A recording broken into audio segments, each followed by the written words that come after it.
All right, YouTube. Nigel Farage is having a field day, of course. There will be a hard Brexit. I alluded to this yesterday. I was going to make this particular video yesterday, too, like towards the end of the day. Then I'm like, well, I already uploaded 4. That's fine. That's why I didn't do a Minecraft video, too. I realized I don't want to flood people's inboxes. Some people have complained about that. But, yeah, there will be a hard Brexit. It won't be soft landing. Oh, we're going to... All of these concessions are on the table. We'll be pegged to the euro and fuck the pound. We'll continue to accept Merkel's migrant crap and so forth. Now, it's going to be a pretty severe severance, which isn't what the left in the UK wanted, honestly. They wanted, oh, well, we must salvage what we can at all costs, let it be the softest of possible Brexit situations. Well, Theresa May and all these others are basically like, no, it's not going to happen. We're leaving the common market, which means we can start making some of our own decisions again, free of your bureaucratic nightmare. And you see what's happening. Merkel, her response, the response of the global hardliners, has been to get more and more and more pushy to try to put the screws to the UK, to try to call for investigations of like Front National and similar groups, to do whatever they can through their partners in the media around Europe to suppress like Wilders and people like that, drag them through court if it's possible. You see what the Merkelites really right now are doing. Now, Merkel is like an East German, like communist socialist sort. She believes very strongly in destroying her native culture. She believes even more strongly, especially, in propping up the social systems in Europe that are leading to the migrant crisis in part in the first place. That's what she's all about. Now, she and Hollande and all these others, they're definitely on the losing side of history. It's just a matter of how quickly things move. We see, with the UK, the writing's on the wall there, so that's sort of off the table for them.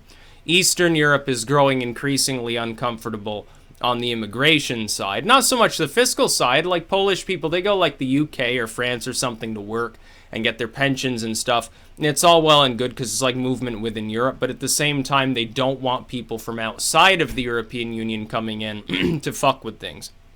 And that's really the fundamental disagreement that Merkel has. The reason, one of the main reasons why the EU won't work is the Merkelites think that the unlimited movement of people isn't just a European phenomenon with sort of hegemonic European cultures and like early stage immigrants from the 1800s, early 20th century that can move around, and maybe there are a few token minorities. There's like an Indian subculture in the UK that people don't really worry about anymore and stuff.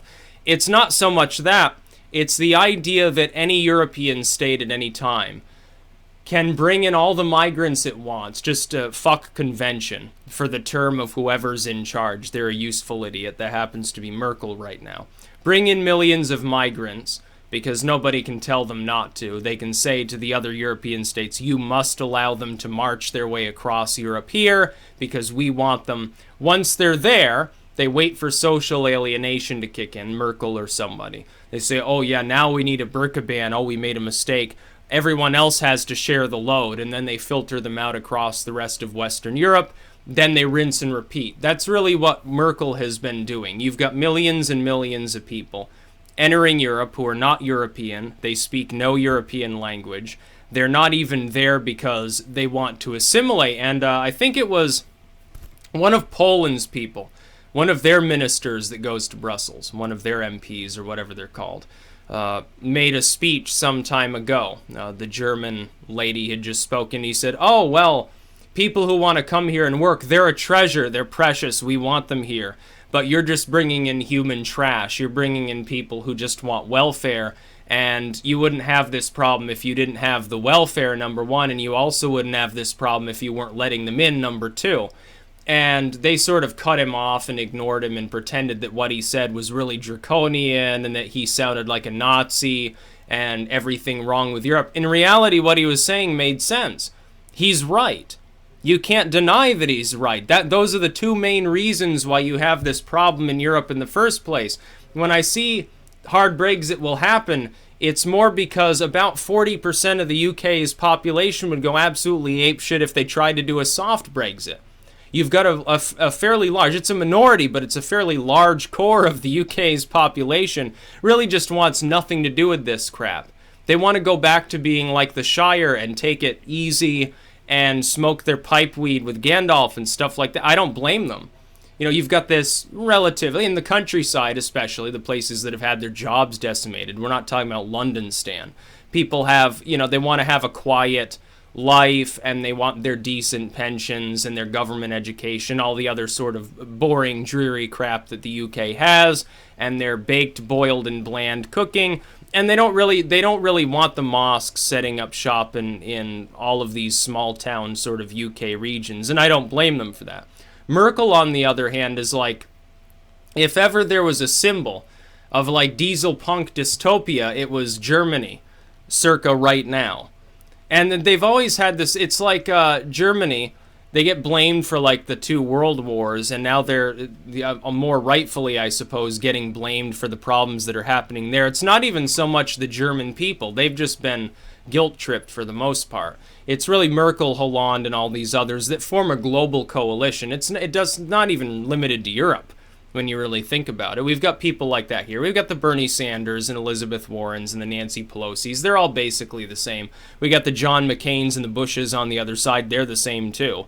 When people say Bush, I say Clinton. When they say Clinton, I say Bush. It's the same thing. They're synonymous with one another at this point. We've seen it in this last election. There's a reason people got tired of it and refused to support that.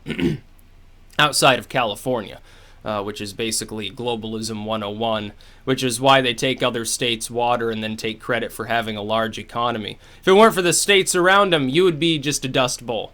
Let's face it. Yeah, or you'd slide off into the ocean the next time that the big one hits. So good riddance, I suppose, when some of those cities collapse into the ocean. It's like a cancerous tumor. Los Angeles is literally, it even looks like the asshole of the United States.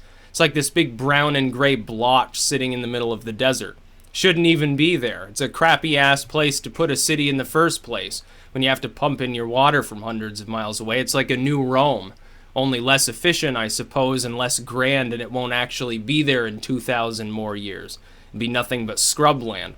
Looking back to Europe, though, no, I don't blame the people of the UK for wanting a harder Brexit.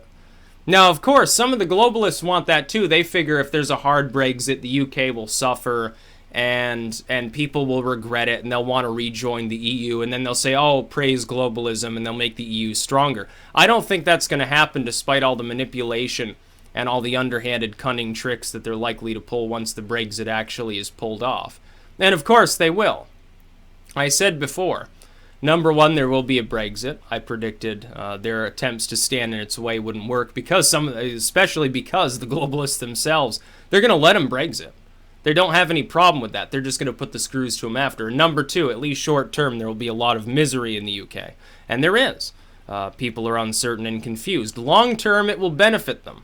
They have to be willing to stick with it. They can't constantly make things miserable for the entire population of the UK long term because they don't have the capability to do so. We're still talking about a large economy, technologically adept, highly literate. It is a strong economy. It's just one that needs time to readjust to the fact that it's no longer going to be under an entire mountain of bureaucratic red tape that prevents it from being more efficient. Once people realize small-town England is capable of manufacturing things, that they don't have to have it manufactured offshore somewhere else like in Eastern Europe, when they realize it's possible to do that still in today's economy, they're not going to want to go back to the EU. And it's going to be a symbol for all the other EU states that have growing Eurosceptic movements. It's not just Western Europe. There it's we're tired of, in Eastern Europe it's we're tired of immigrants. In Western Europe it's we're tired of watching them get our money, essentially. It's not so much, well, immigrants, crime or whatever. They're totally guilt-tripped and won't even talk about that. But at the end of the day, when their pensions start to be decreased and housing becomes more expensive and more scarce, and meanwhile you've got like a migrant family living in a McMansion somewhere in small-town England, yeah, that shows people that the system isn't working. So yeah, there will be a hard Brexit. It's not going to be some softball Brexit in which they basically are still in the EU in everything but name. It's not going to be like that. And it's good. That's good for the people, especially of England.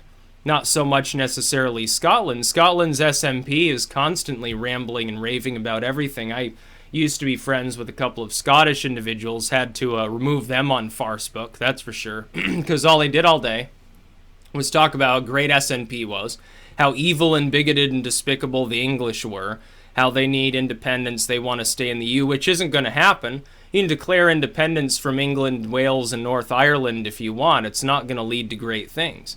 Years ago, I said, yeah, it sounds like a good idea. You've got oil, and so you'll actually be pretty wealthy. Well, now the oil prices are decrepit, so it's no longer a good time to bother doing that. And now of all times, now that oil's worth less and Scotland's economy would basically be, hey, come and see the sheep or the high fells or something like that. Come pretend that you're in the Shire. Now that it's like that, now that it's, we've got no export but haggis, and our oil is worth half as much as it used to be. Now all of a sudden they become Euro-friendly and want to leave the English to stay in the EU. Now they wait until the EU is starting to collapse to want to be part of it. It's just going to turn into a far-left sort of confederation with Merkel and sort of the Germanic vassals along with Scotland and maybe Ireland or something like that. The Scandinavian countries, they'll leave, they'll go be with England. And then the French sphere will crack off. France will end up basically controlling southern Europe, maybe Belgium itself. The English will be at the head of sort of a North European Union. Eastern Europe will probably form its own bloc.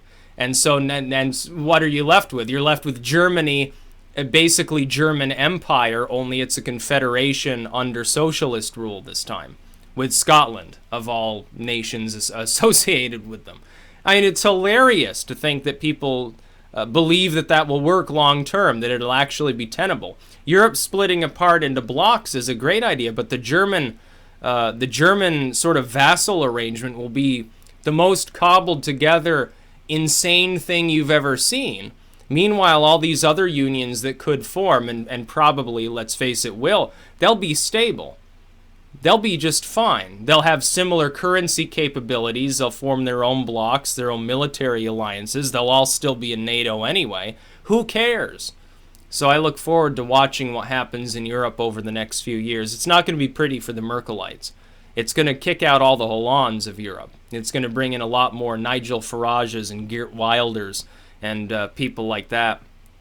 And that admittedly adorable chick that runs AfD over in Germany. It's like basically the polar opposite of Merkel. Merkel's like this slouched over, like wonder dog looking woman with the huge jowls and stuff. And then you've got this other individual. She looks like any randomly associated nerd, like a total techie. It looks like she's going to grab your laptop and start hacking stuff. Hopefully she gets a hold of some of Merkel's files. I could imagine that'd be some funny shit to read. That's about all. Peace out.